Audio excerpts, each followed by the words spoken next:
Good morning. We're glad to have Paul and Kristen, his wife, and their two kids, Carolina and Preston, here with us today. I know Austin's excited that they're here too, so they got a definitely Austin welcome this morning. We're in an intimate living conversation as we're talking about how to build intimacy with God. But also these things that we're talking about can help us as we build intimacy with each other as well.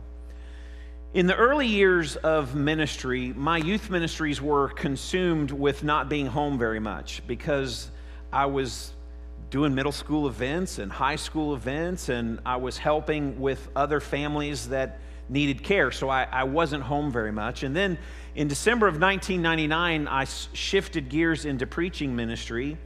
And I was consumed with proving something to myself, as well as fulfilling what one of the elders who became one of my closest mentor friends had said they needed at their church. We need someone to close the deal, Ralph said. And I told him before I was even hired, I said, listen, I can close the deal. That's no problem. And for 28 months after being there, God grew the church month over month, year over year, without an exception. It was the most incredible thing I've ever experienced church growth-wise because, I was able to close the deal and God was gracious and He was just doing amazing things. But the end result was not ideal. The end result was I was absent for my own family. And it's one of my many regrets. Now, I'm not one of those individuals, I've told you this before, I'm not one of those individuals who say, you know what, I don't have any regrets because I am today who I am from all my many mistakes. Listen, if I could go back and change some things, I would. And this is one of those things. And one of the reasons why I would go back and change the things, because I figured, hey, listen, I would arrive at a state of personhood better sooner than later. And so I would go back and change some things. And it wasn't until I walked away from ministry for a little while that I actually was able to work on my priorities and I placed my family second. My faith comes first and my family comes second. And in August of 2010, so 12 years ago, when I got back into the ministry by coming here, and there's a story behind that because it was a surprise in many ways, and I said no for a long time. You can read about that in the Courageous Living book. They're out there. Just grab one for free. But when I got back in the ministry, I was determined that I was not going to take my family out of second place, that they were going to stay in that place. Despite the fact that I'm committed to work that's spiritually focused, I wouldn't replace my family, and I have not replaced my family. My family is still second, and that's one of the reasons why I do not go to everything. I do not attend everything. I'm not everywhere at the same time. I haven't figured that out from the very beginning, but I just choose to be present for my family, and my number one ministry is my family. There was a need in my family just a couple of weeks ago, and I dropped everything, and I drove where I needed to be. And, it surprised some people who didn't know it in my own family because I didn't say anything to anybody. But family ministry comes first. And not only have I worked towards that end, and God has blessed that, but we serve a church here at the Cove that actually encourages living a balanced life and prioritizing ministry to family. And so I'm very thankful. My other ministries were 4 and 5 years. We've been here 12 years. It's just absolutely amazing what God has done. And the end result, He gets all that glory. And the end result for us is that our life is more enriched and we experience a greater amount of joy by being present for our family members. Now, in your life, have you ever experienced a time in your life when you wanted someone to show up, but they didn't, or they were delayed, they missed out? What were your emotions? What were your feelings? What went through your mind as you were processing those moments? Or maybe it turned into hours. Maybe it even turned into days that you were waiting. Maybe you experienced that when you were giving birth to your first child. Your mother and your father were supposed to show up, but their flight got canceled and they missed it. Maybe you experienced it in a meeting that was supposed to happen in your workplace. The meeting was supposed to happen, and at the end of that meeting, you were supposed to get a promotion, but the meeting didn't happen and neither did the promotion. Or maybe you experienced it when you had to file bankruptcy. And everyone who found out valued you based on your credit score that was falling, and they just left you to fend for yourself. Maybe you missed your son's baseball game or your daughter's dance recital because you had it on your schedule. You were supposed to be there, but you got a phone call and things changed. Absence, it can hurt. And it usually takes more than an email or a phone call or a text to fix it. The hurt and the pain caused by absence, more often than not, is only fixed by presence. And I'm not talking about the fancy bows and the fancy wrapping paper, although many of you as wives, I see you poking your husband. I've been telling you that for a long time. Give me some presents. But physical presence. In John chapter 11, we encounter the death and the resurrection of one of Jesus' closest friends. His name is Lazarus. And within this event, since we're talking about companionship today, and we're talking about presence as well as absence, we can see within this event the power of presence, but we can also see the impact of absence. Now, a certain man was ill, Lazarus of Bethany, the village of Mary and her sister Martha. So the sisters sent to him, saying, "Lord, he whom you love is ill." But when Jesus heard it, he said, "This illness does not lead to death. It is for the glory of God, so that the Son of God may be glorified through it." Now, Jesus loved Martha and her sister and Lazarus. So when he heard that Lazarus was ill, he stayed 2 days longer in the place where he was. Then after this, he said to the disciples, "Let us go to Judea again." One of the things I want you to lock on today is that a momentary absence can be by God's design, and it can be for his purpose of greater work. Now, Mary and Martha, they sent word to Jesus, and the message was a message of urgency. It was a message of emphasis. Lazarus, Jesus' close friend, was sick, and the sisters' belief was that, listen, he's not going to get better unless the great healer comes to his aid. And the sisters reminded Jesus of Jesus' love for Lazarus. They used the word phileo. It's one of the 4 Greek words for the word love, and it speaks of not unconditional love like agape that we're supposed to have for everybody, but this word speaks of a warmth, a brotherly kind of love. And Jesus' verbal response to the disciples that this illness will not lead to death, that probably would have led the disciples to believe, you know what? These ladies are overreacting. They've misdiagnosed their brother. But nothing would have solidified that in the disciples' mind as misinformation as Jesus staying where he was. He didn't stop what he was doing and go to Bethany. He stayed in Perea where he was 2 additional days. Now, we may think that at this point in the story that Jesus has maybe lost his sense or has temporarily set his compassion aside, but nothing could be further from the truth. You see, Jesus is still in full command of the situation at his friend's house in Bethany, even though he's not there. Even though he's physically absent, he's still in full control. And Jesus knew that Lazarus was going to die, but there was going to be a time when he was going to raise him up. And that resurrection as his own would serve to bring glory to the Father. And without his absence, there would be no great work. There would be no great miracle. And their faith would not have been challenged. Their faith would not have been in the position of being strengthened. Now, I want you to think about this logically. Absence means presence somewhere else. I mean, because I can't be in 2 places at once. Because if I'm here, I can't be there. But if I'm there, that means I'm not here. And think about how many lives were eternally saved because Jesus stayed an extra 2 days where he was. Who's in heaven today? Who wouldn't be in heaven today had Jesus left Perea and just gone to Bethany? We have to remember this in our own lives because Satan loves to remind us that Jesus is not physically present. And because Jesus is not physically present, you can't see him, then maybe he doesn't love you as much, or maybe he doesn't care as much, or maybe he's not as concerned about you as he would be if he was here. After all, I mean, haven't we experienced his delays in our own lives? I mean, the second coming, we're still waiting on that, right? I mean, that hadn't happened. I mean, it was supposed to happen way back, at 2002 or 2011, and he was supposed to show up. And I mean, I already told you we were at Burger King because if the king was going to show up, I didn't want to miss it, so we were there waiting, but he didn't show.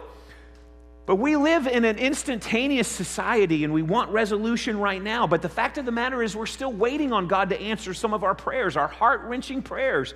And we're still waiting for him to come in and save the day, but it's okay. Real life seldom works like a microwave does, and it very seldom works according to our calendar and according to our schedule. But all the delay means is that God is at work somewhere else. He's preparing the way to bring glory to the Father. He will work it out in his perfect timing. And at the end of the day, Jesus wasn't turning his back on the sister's plea. It was all about the testimony that was being built. And the delay was part of the unfolding story. After saying these things, he said to them, "Our friend Lazarus has fallen asleep, but I go to awaken him." The disciples said to him, "Lord, if he's fallen asleep, he will recover." Now, Jesus had spoken of his death, but they thought that he meant taking rest in sleep. Then Jesus told them plainly, "Lazarus has died, and for your sake I am glad that I was not there, so that you may believe, but let us go to him." Another thing I want you to grab onto today is that absence is not the same thing as being forgotten. Although Jesus delayed 2 days, he hadn't forgotten his friends. So let me say that in terms of how that affects you and me. Just because Jesus delays in our life doesn't mean that he's forgotten you. He still knows your name. He still sees where you are. He still loves you. He's still got a plan. He'll work it out. He's on his way. Jesus explained to the disciples that Lazarus had fallen asleep, meaning that he was dead. But the disciples, of course, they think it literally. They missed it once again. I mean, they needed some women around. I mean, women are great to bring your reality back to what Jesus would have been talking about. They see things clearly sometimes in our lives. But the disciples, the guys just missed it. And when Jesus said he was going to wake Lazarus up, the disciples are like, "Hey, just let him sleep because he'll feel better. Sleep is good, right? I mean, he'll get better if he sleeps." So Jesus told them plainly, "Listen, guys, what I'm telling you is that Lazarus is dead. In other words, the sleep that Lazarus was involved in is permanent." Or was it? The disciples' faith was going to be challenged, as well as Mary and Martha's faith was going to be challenged. And the point of the delay was for their faith. Now that sounds backwards, doesn't it? I mean, you would think that Jesus would show up and everything would work out great and their faith would be strengthened. But the delay is part of the process of their faith being strengthened and encouraged, because it's all about what's getting ready to take place. And that is an important life lesson for our lives as well. What was going to happen, what was going to take place was for the development of their faith, that they were going to see Jesus as the resurrection and the life. He'd been talking about it for 3 years. Now they're going to witness it firsthand. They're going to see it firsthand up close that Jesus is who he says he is. He is the resurrection and the life. They're going to witness that life is more powerful than death. Amen? Amen. Now when Jesus came, he found that Lazarus had already been in the tomb 4 days. So when Martha heard that Jesus was coming, she went and met him. But Mary remained seated in the house. Martha said to Jesus, "Lord, if you had been here, my brother would not have died." Now, absence can intensify grief. Now, obviously, Martha's upset. Her brother's passed away. There was a close family. And she reveals in this statement that she makes the depth of her grief. And it's directly attached to Jesus' delay. It is directly attached to Jesus' absence. She said, "Lord, if you would have been here." Now that statement's filled with pain. What's Martha saying? Well, Martha's saying, if you would have been here, we wouldn't be in this situation. If you would have been here, I wouldn't be dealing with all this. And you know how I like hospitality and how I'm always in the kitchen and I've got all these people in my house. I wouldn't be dealing with. If you would have been here, my brother would not have died. If you would have just shown up. That's what Martha's saying. That's what that statement's all about. You can hear the hurt. You can sense the pain. And absence can be experienced and felt in a very deeply emotional, painful way. So let me be clear. Jesus' shoulders are strong enough and big enough to handle all of your disappointments. He can take whatever you're thinking, he can take whatever you're feeling, and he can handle it. And he already knows how you feel, so just get it out. Let him take it from you. And this leads us directly into another important truth. Our presence might not immediately remove the pain caused by our absence. I mean, Jesus finally shows up. Isn't everything just supposed to be hunky-dory now? And yet Martha's still hurting. Martha's going to need some time. She's going to need some time to get over that. And Jesus walks right into her emotional pain. And Jesus can handle how she feels. He can handle what she's thinking. He can handle her silence. He can handle her words. He can take whatever she's feeling. And he recognizes that sometimes we just need some time. Now, this is important to remember, because when others are in that situation, when they're hurting, we cannot rush them through that process just because we're uncomfortable with it. I mean, sometimes we get uncomfortable with the person's pain. We just want to make it go away. We just want to make it better. And so we try to rush them through this process of grieving, and it just doesn't work that way. And so sometimes we just need to slow down and let people have some time. Let's continue reading. Martha said to Jesus, "Lord, if you had been here, my brother would not have died. But," as we've talked about this before, that little word "but" is a very important word. Usually it discounts whatever previously was said, and it really highlights what comes next. So Martha did say, "Lord, if you had been here, my brother would not have died. But even now I know that whatever you ask from God, God will give you." Jesus said to her, "Your brother will rise again." Martha said to him, "I know that he will rise again in the resurrection on the last day." Jesus said to her, "I am the resurrection and the life. Whoever believes in me, though he die, yet shall he live. And everyone who lives and believes in me shall never die. Do you believe this?" She said to him, "Yes, Lord. I believe that you are the Christ, the Son of God, who is coming into the world. If you had been here, my brother would not have died." Yes, there's hurt in that statement. But there's also faith in that statement. Martha's faith was not weak. She knew the power that Jesus had. She knew if Jesus would have been here, her brother would not have died. She knew the Father would listen to whatever the Son has to say. Whatever the Son asks, the Father will do. If Jesus only had been there before her brother had died. But what can he do now? In her mind, not as much as what Jesus had planned to do.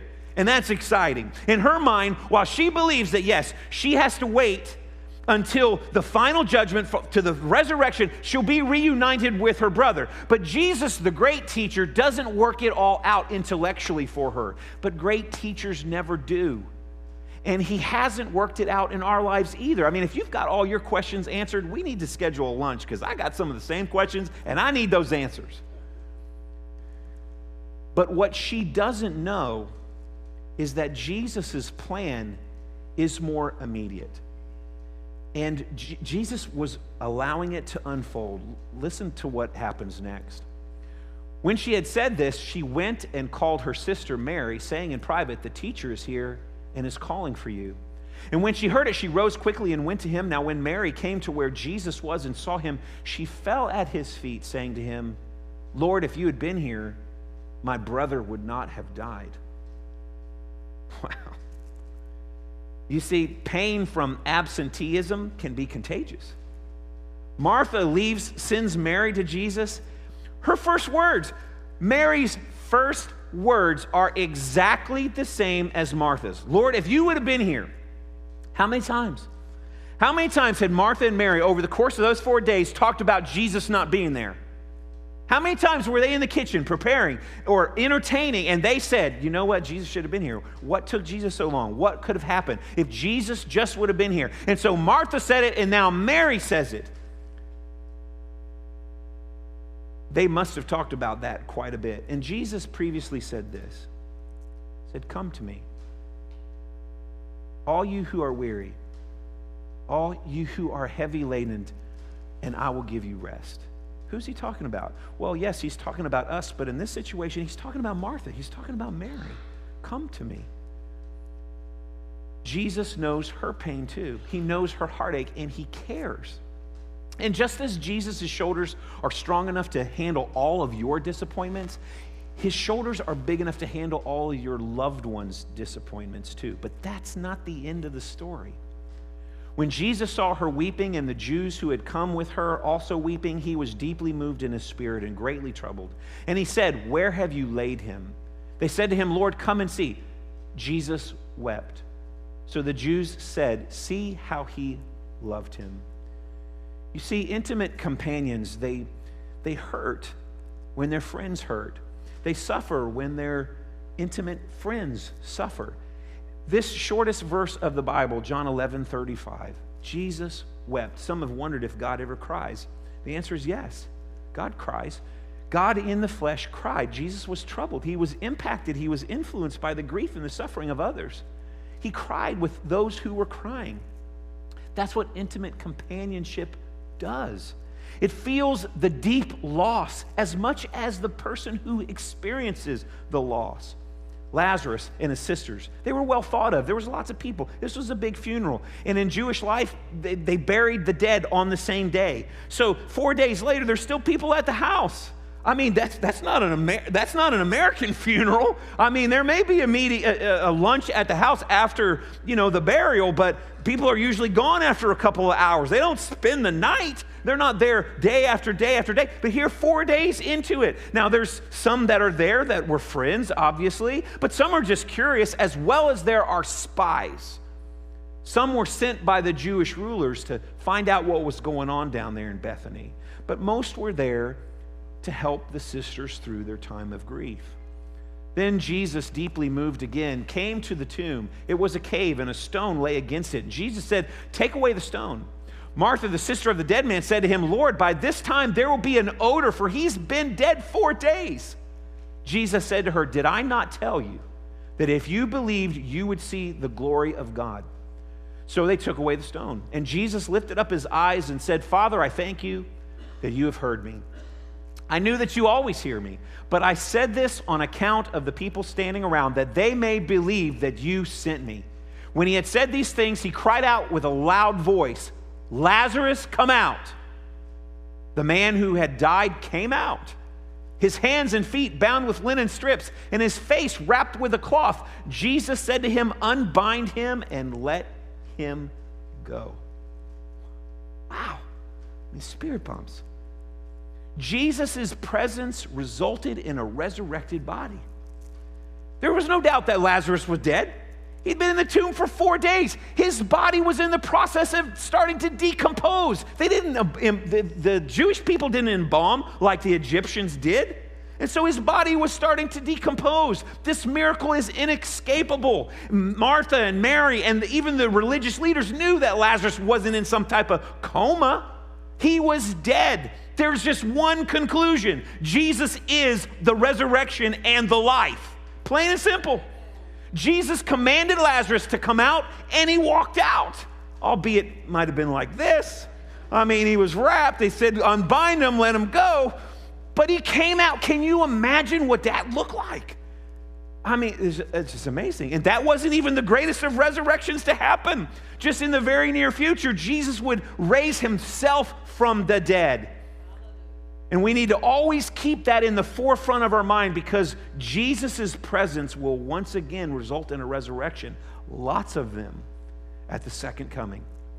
The grave will not keep the reunion of Christ's companions from happening. The grave no longer has that power.